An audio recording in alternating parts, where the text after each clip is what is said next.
Happy New Year from North Carolina Wine TV. I'm your co-host, Jeff Cohen.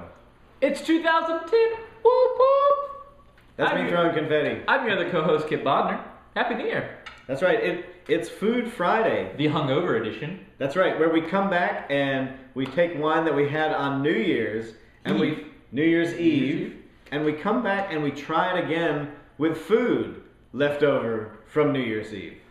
There you go. That's what we're having. Yeah. So last night, we did a show all about this rich, big, bold Chardonnay, this luscious Chardonnay.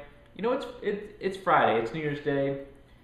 You know, you had some fun last night, but you got a little wine left. So you pour yourself a little glass.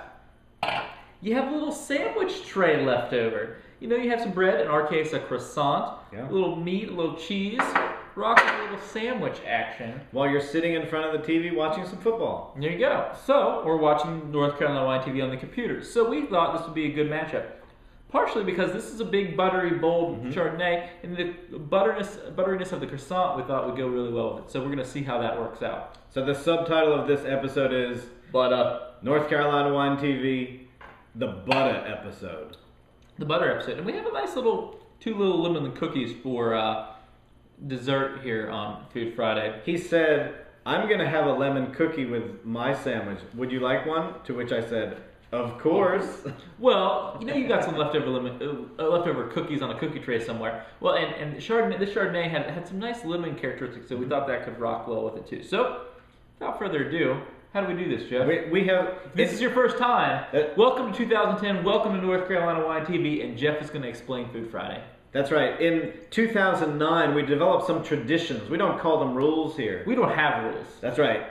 We developed traditions of Food Friday, where first we try the wine, and then we take a bite of the food, and then we try the wine again to see if the wine has changed or if the food has changed. See what it tastes like. Yeah. We're trying to see the taste of stuff. That's right. So now we get to smell and drink the wine again. So yesterday we gave this wine a 4-bottle rating. We did. Big, lush Chardonnay, tons of apple and butter. Coats the mouth. That's right, a big buttery wine.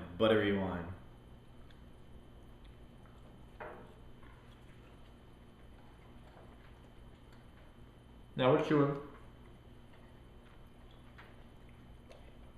Do we need signs that can say chewing?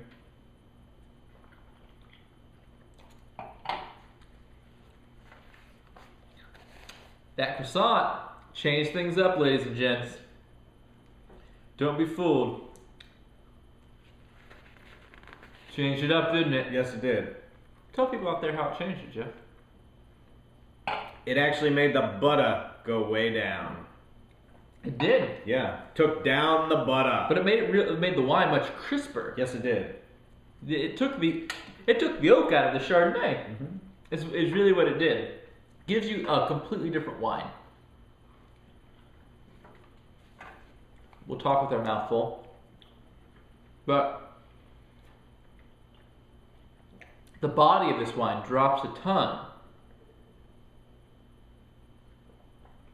Thins the body out, takes the butter away, but brings up the lemon, brings up the apple, brings up some other acidity, some other citrus flavors.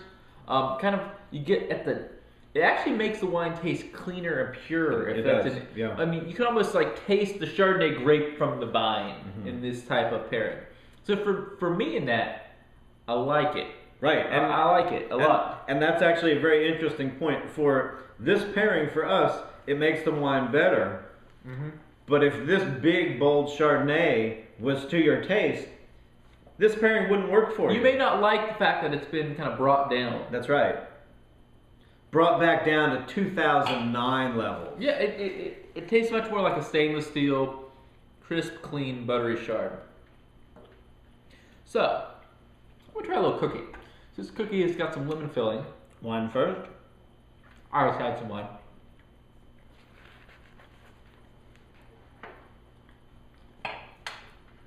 Buttery, lemony.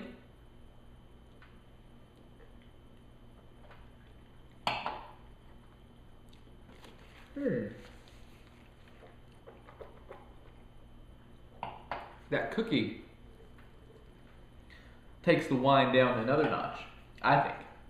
I don't like it. It's not a good combination. No, the sweetness of the wine doesn't work with it. It makes the wine feel sweet, almost like when you have orange juice and maple syrup.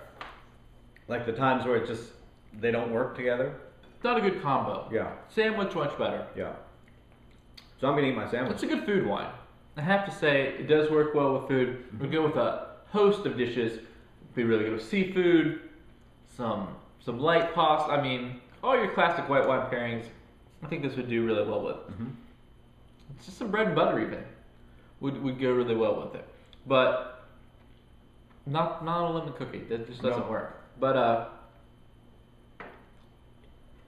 gotta love the lusciousness and the richness of this wine. It's quite a luxurious thing to have here on New Year's Day. So happy 2010 again. We're back with lots of stuff going on. Stay tuned. Here in a few weeks, we'll be having our 100th episode. Lots of awesome stuff happening. Oh my goodness, the 100th episode. Craziness out of control. And there's some other things that we're gonna have coming up in 2010 that are gonna be pretty exciting. Just hold on for that. We got some fun announcements coming up. Please stay tuned. Thank you for your support, and we will see you all again next week.